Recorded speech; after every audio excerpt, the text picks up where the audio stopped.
जिस काले धन पर अब तक भारत में बहस होती थी, अब उसी काले धन पर पूरी दुनिया में बहस होगी, क्योंकि भारत के प्रधानमंत्री नरेंद्र मोदी दुनिया के देशों से काला धन पर एक होने को कह रहे हैं।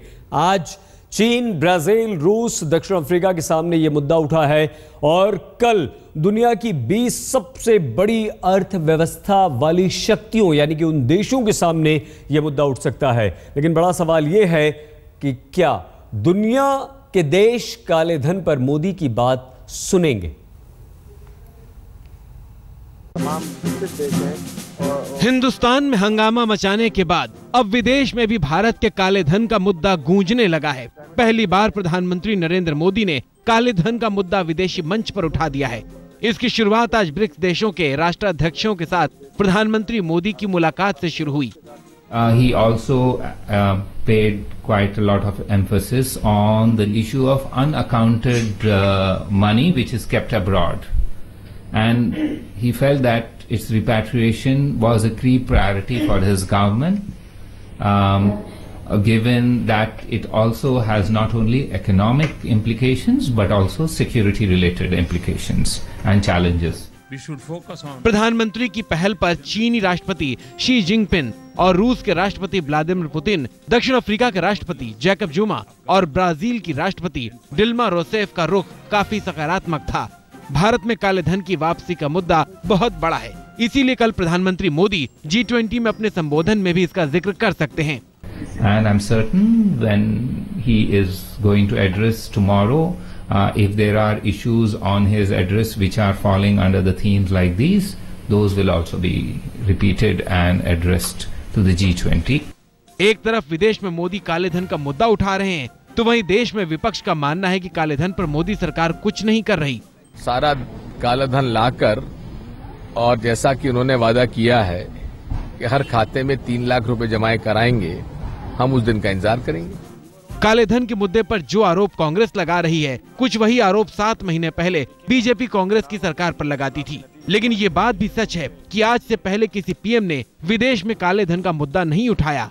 प्रधानमंत्री मोदी चाहते हैं कि 2017-18 तक दुनिया के तमाम देश में बैंक अकाउंट की जानकारी साझा करने को लेकर एक व्यवस्था विकसित हो जाए। लेकिन बड़ा सवाल ये है कि क्या मोदी का ये सपना पूरा हो सकेगा? तो इसी मुद्दे पर बात करने के लिए इस वक्त हमारे साथ 3 विशेष मेहमान जुड़ चुके हैं। बीजेपी के नेता गिरीश सोमैया जी मुंबई से हमारे साथ हैं। हमारे साथ अखिलेश प्रताप सिंह जी कांग्रेस के नेता हैं। बहुत धन्यवाद गिरीश जी, अखिलेश जी। हमारे साथ सीनियर जर्नलिस्ट इकोनॉमिस्ट प्रंजय गुहा ठकुराता जी हैं। बहुत धन्यवाद ठकुराता जी। गिरीश जी, सबसे पहला सवाल आपसे, क्या नरेंद्र मोदी G20 के सामने ये मुद्दा उठा पाएंगे? और जो उन्होंने अपील अभी की है, जिन देशों के सामने कर चुके हैं, ये देश आखिर हमारी बात क्यों सुनेंगे? गिरीश जी,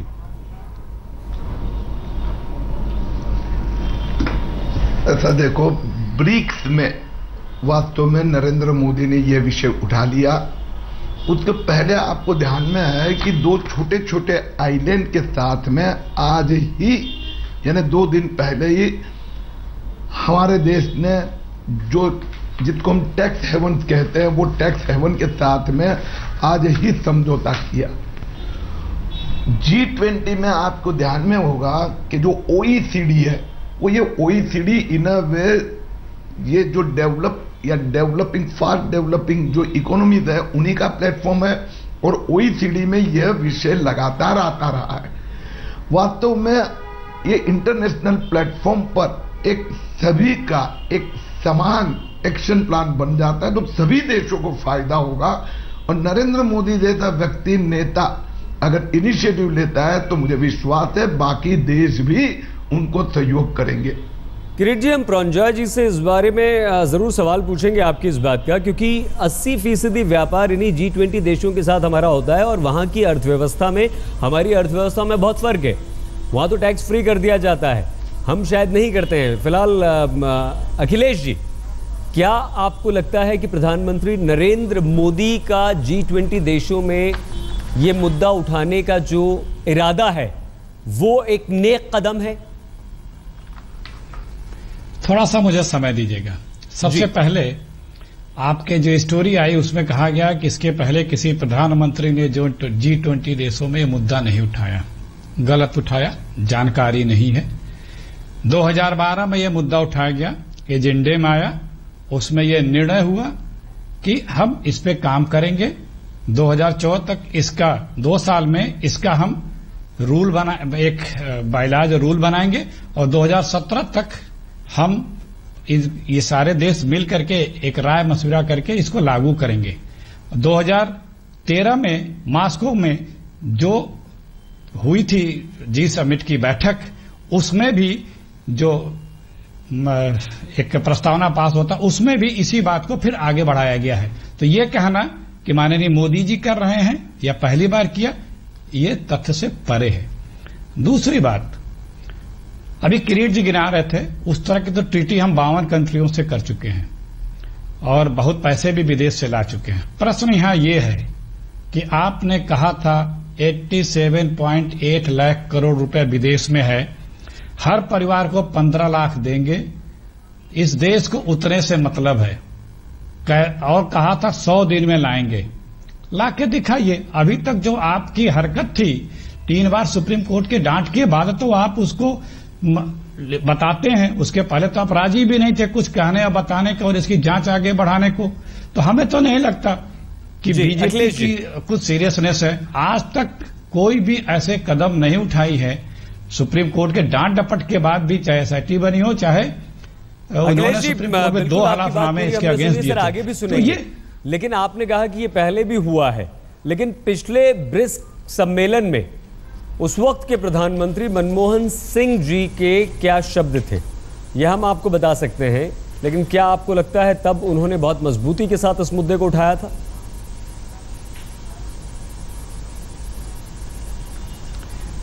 मेरे पास मॉस्को और इसके पहले बार मैक्सिको की दोनों के जो प्रस्तावना रखी जाती है सारे कंट्रीज के मीटिंग के बाद, उसके एक 27 पेज का है, एक अखिलेश जी, भारत सरकार की तरफ से क्या कहा गया था?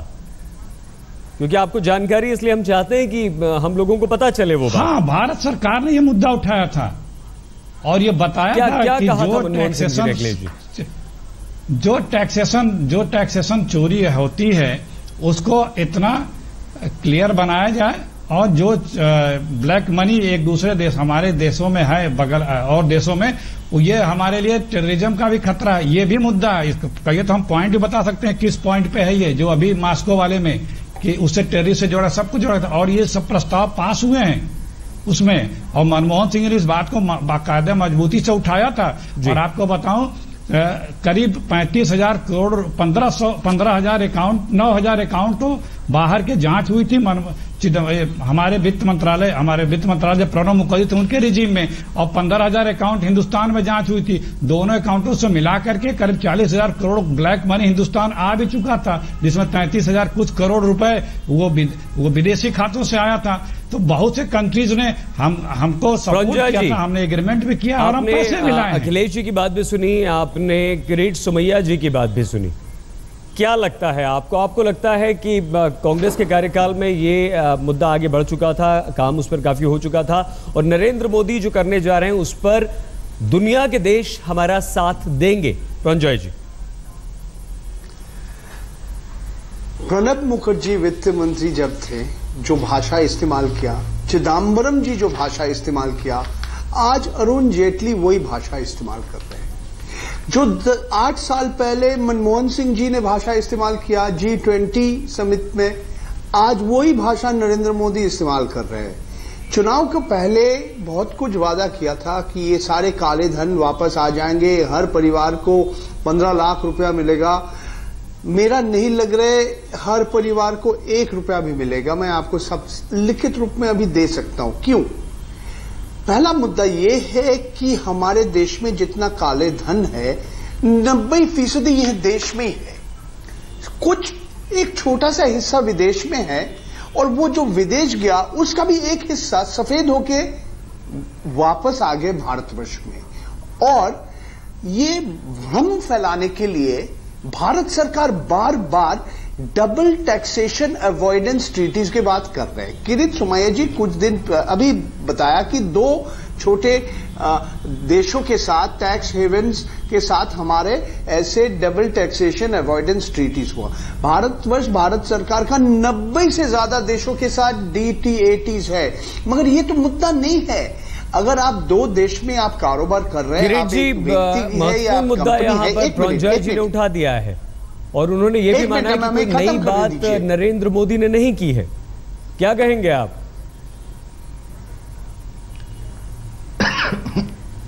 अच्छी बात है भैया, अगर कांग्रेस को भी ये लगने लगा है कि नरेंद्र मोदी वही काम कर रहे हैं जो उन्होंने किया या करना चाहिए था, अब उनको लगता है कि वे ब्रिक्स देश भी वही बात कर रहे हैं जो हमारा देश चाहता है और G20 भी वही बात, तो मुझे ऐसा लगता है काला धन ये किसी व्यक्ति की समस्या नहीं, देश की समस्या है। लेकिन प्रॉन्जॉय जी तो लिखित तौर पर देने के लिए तैयार हैं किरीट सोमैया जी। वो कह रहे हैं कि 1 रुपया भी इस देश के नागरिक को नहीं मिलेगा। मैं कुछ और कहना चाहता हूं, अगर 1 मिनट और समय देंगे, मैं क्यों बता रहा हूं ये सुन लीजिए जरा।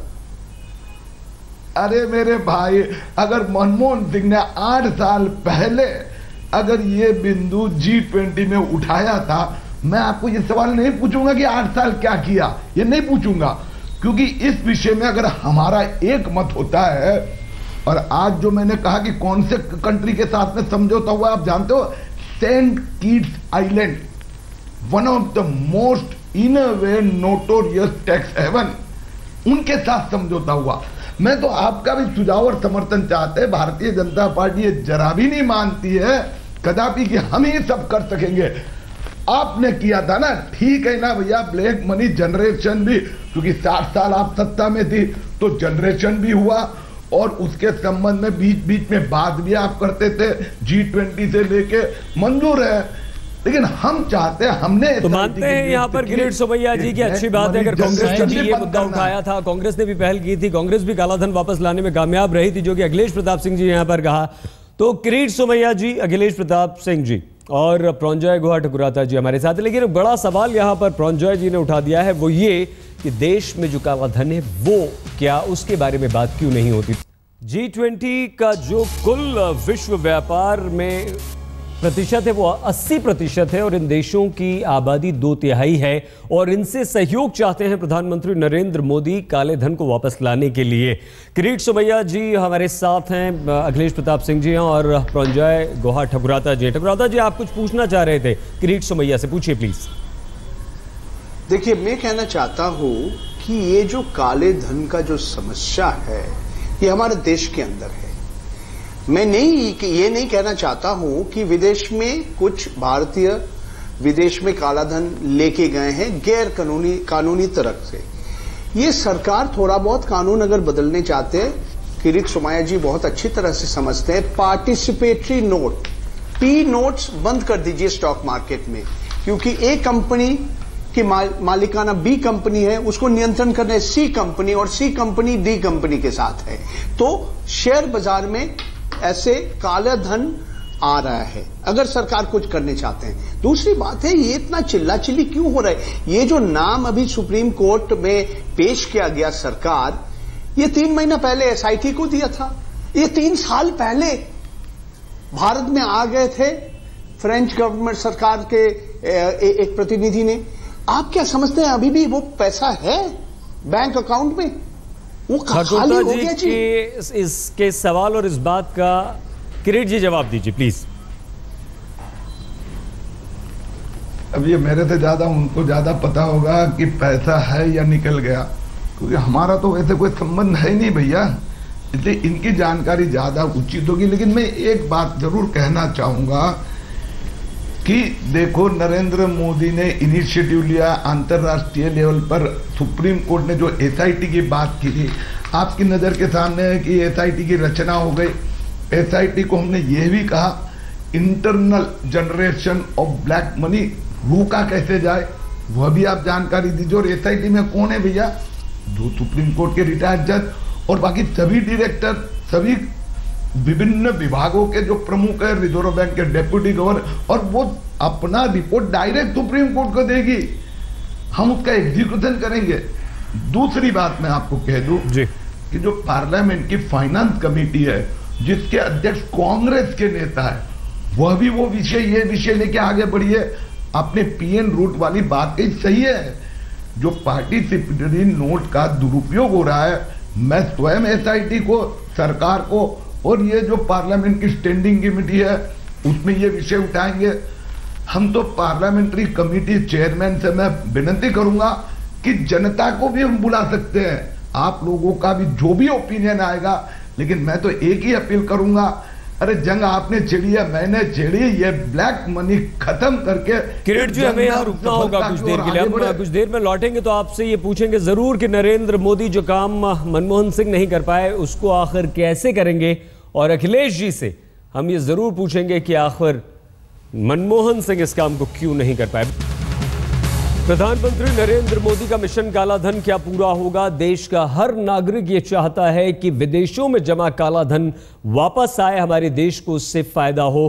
तमाम कोशिशें कांग्रेस के कार्यकाल में हुई, नरेंद्र मोदी बीजेपी के कार्यकाल में बड़ी कोशिश कर रहे हैं। ब्रिक्स देशों में मुद्दा उठा चुके हैं और G20 में उठाने जा रहे हैं। हमारे साथ किरीट सोमैया, अखिलेश प्रताप सिंह जी और प्रंजय गुहा ठाकुरता जी मौजूद हैं। आप तीनों से एक सवाल ये, बड़े बड़े दुनिया के जो देश हैं, शक्तिशाली राष्ट्र, अमेरिका, चीन, जापान और बहुत सारे, वहाँ ऐसी समस्या क्यों नहीं है? हमारे वहाँ ऐसी व्यवस्था क्यों नहीं है जिससे हम ऐसा काला धन जाने ही ना दे बाहर? और ठाकुरता जी ने एक बहुत बड़ा सवाल उठाया था कि देश में जो काला धन है उसका क्या? आप तीनों इस सवाल का जवाब दीजिए। किरीट जी पहले आप।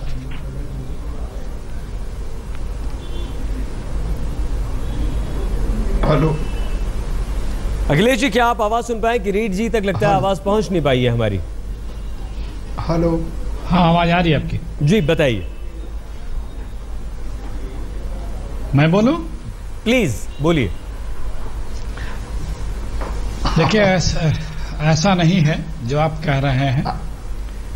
काला धन पे वित्त मंत्री 2011 में प्रणब मुखर्जी जी ने पार्लियामेंट में एक व्हाइट पेपर रखा था, और काला धन कैसे, जैसे उसके 3 पार्ट दर्शाए गए हैं, कैसे जनरेट होता है, उसमें क्या क्या हमको चेंजेस करने हैं, लॉ में, एक्ट में, रूल्स में, जो है उसे कैसे लाएंगे, बाहर से कैसे ये बात तो आप हमेशा कहते हैं, आप बता चुके हैं और देश जान भी चुका है। तो जो आप पूछ रहे हैं उसी की तो बार बार सवाल, जब आप वही करेंगे तो जवाब भी वही होगा।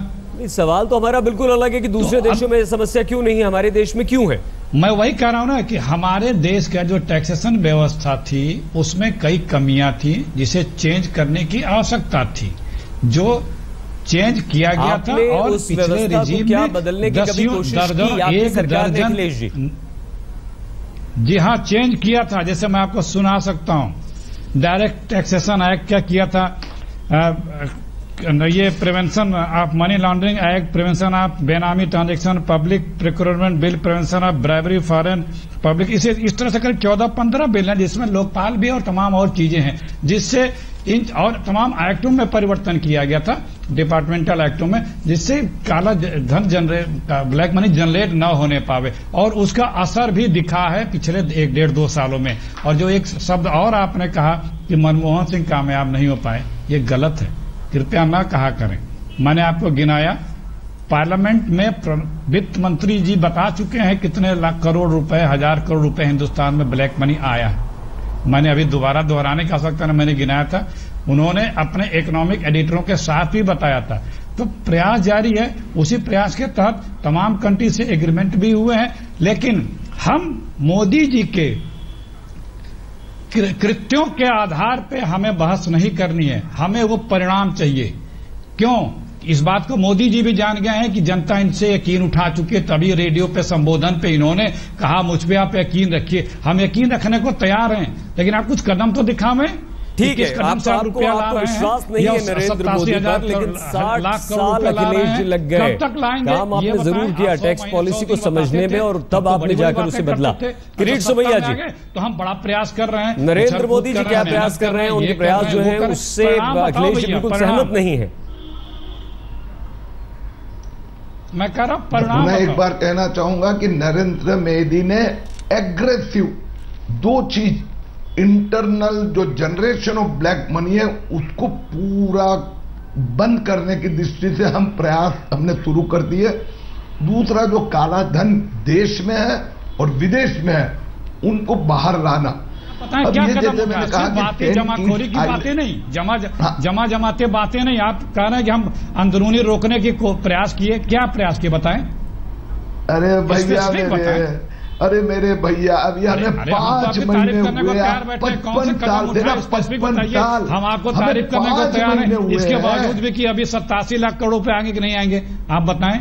अरे 55 साल आपके समय में काला धन जनरेट होता रहा, हमें 5 महीने हुए और 5 महीने में एक 5 कदम तो बताइए। हम ये नहीं कह रहे हैं कि सारा ले आए। आपने कहा था हम 100 दिन बनाएंगे, हमने नहीं कहा था। आपने कहा था कि हम 100 दिन बनाएंगे। आपने कदम क्या उठाया ये बताइए। हम ये नहीं कह रहे उस कदम के परिणाम क्या हुए, आप ये 2 चीज बताइए।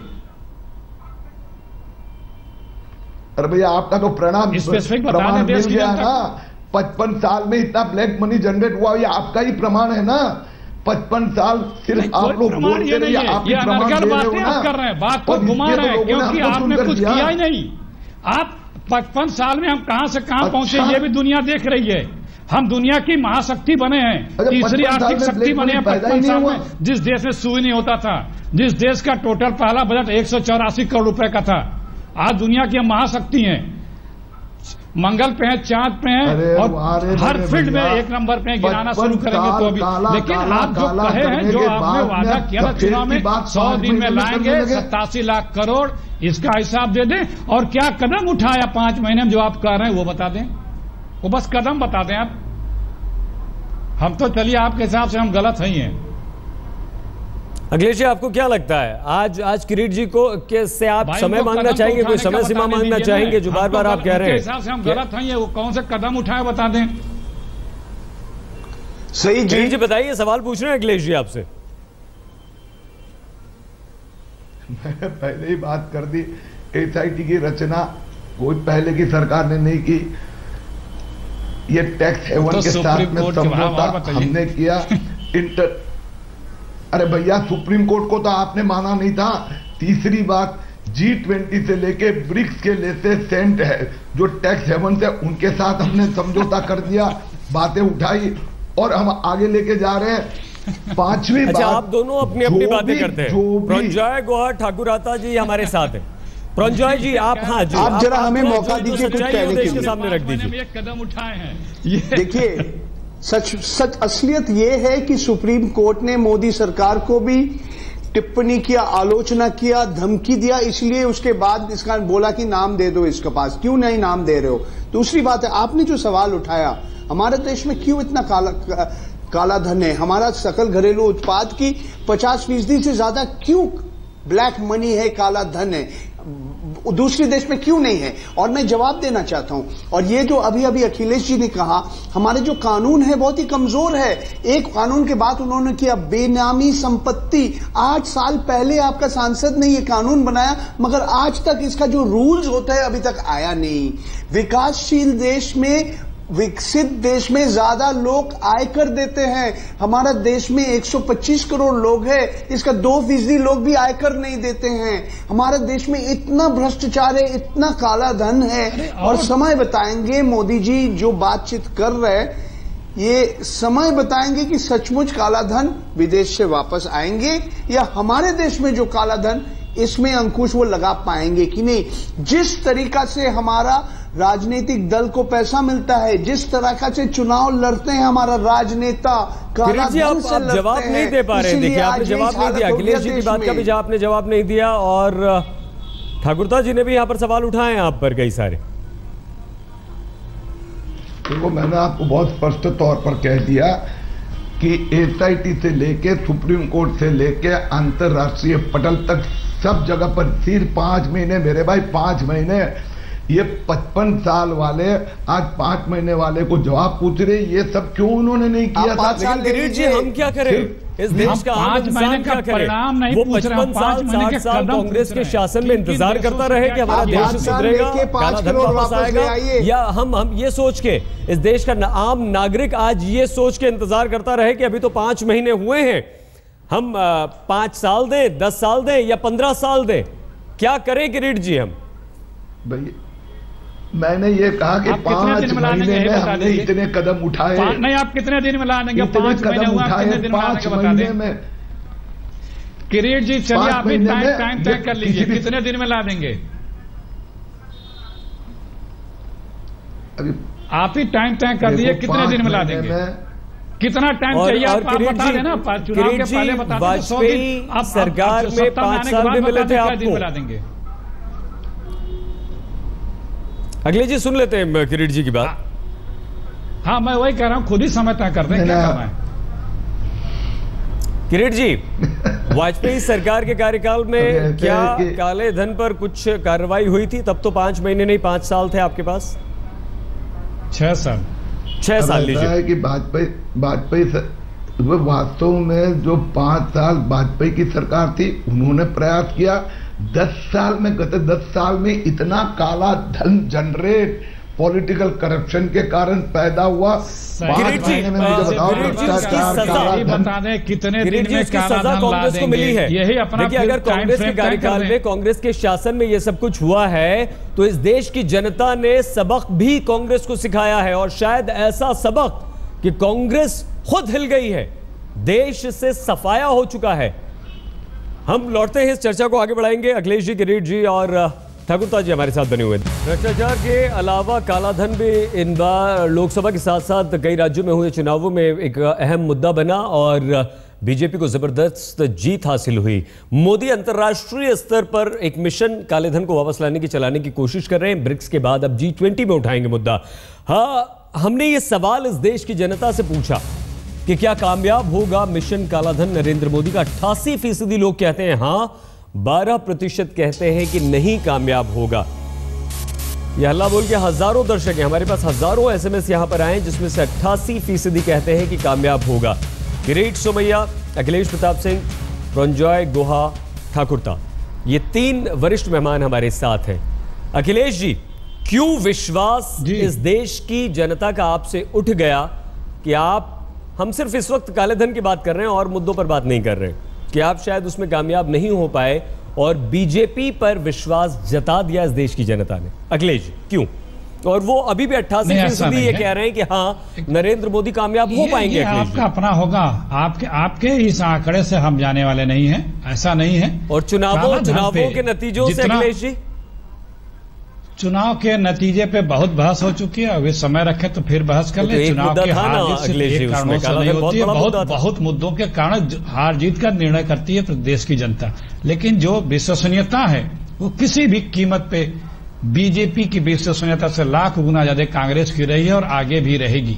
और इसीलिए मैं बार बार कह रहा हूं, पूरी बीजेपी, मोदी जी का पूरा कैंपेन सिर्फ ब्लैक मनी पे डिपेंड था। नहीं, वो विश्वसनीयता नतीजों में क्यों नजर नहीं आती है? नहीं, तो जो आदमी ब्लैक मनी के सबसे बड़े संरक्षक के रूप में जाने जाते हो, करप्ट लोगों को संरक्षक के रूप में जाने जाते हो, अपने मंत्रालय के अखिलेश जी यही समझना चाह रहे हैं आपसे कि अगर ब्लैक मनी काले धन पर अगर बीजेपी का कैंपेन टिका हुआ था तो भरोसा तो इस देश की जनता ने बीजेपी पर किया। अखिलेश जी, इस देश की जनता को जी, अखिलेश जी, मैं बहुत आदरपूर्वक आपसे निवेदन करना चाहता हूं कि अगर आप ही की बात हम समझना चाहते हैं, अगर काले धन पर बीजेपी का कैंपेन टिका हुआ था तो विश्वास इस देश की जनता ने अखिलेश जी कांग्रेस पर नहीं बीजेपी पर क्यों किया? मैंने कहा सिर्फ एक मुद्दे पे जनता वोट नहीं देती है। काला मुद्दा भी एक था, कहीं पहुंच जाना सईद जी, वो एक अलग विषय है। उस पे पहुंच करके अपनी उस विश्वसनीयता को जनता की अपेक्षाओं के अनुरूप परिलक्षित करना, ये दूसरा विषय है। अब मोदी जी को उस उम्मीद की अपेक्षाओं के अनुरूप अपने आप को परिलक्षित करने का समय है। अब वो क्या करते हैं? ठीक है, कोई कारण थे, उनकी बातों पे जनता ने वोट दिया जी, चाहे वो भरमा के लिया हो जैसे लिया, वो बहस खत्म हुई। अब आपको अपेक्षा के अनुरूप परिणाम देने हैं, लेकिन 5 महीने में हम अपेक्षा की बहुत उम्मीद नहीं करते, लेकिन अपेक्षा की तरफ बढ़ते हुए कदम चुने हुए रास्ते आपको अभी तक दिख नहीं रहे किसी भी फील्ड में, सिर्फ मार्केटिंग और पैकेजिंग चल रही है।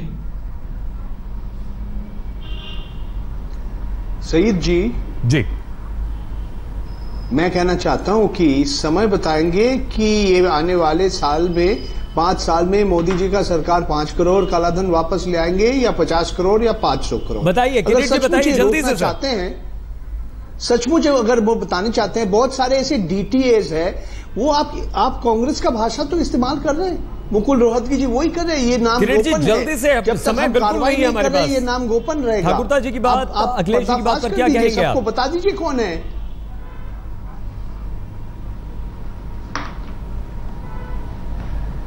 हेलो किरीट जी, बोलिए, समय कम है हमारे पास।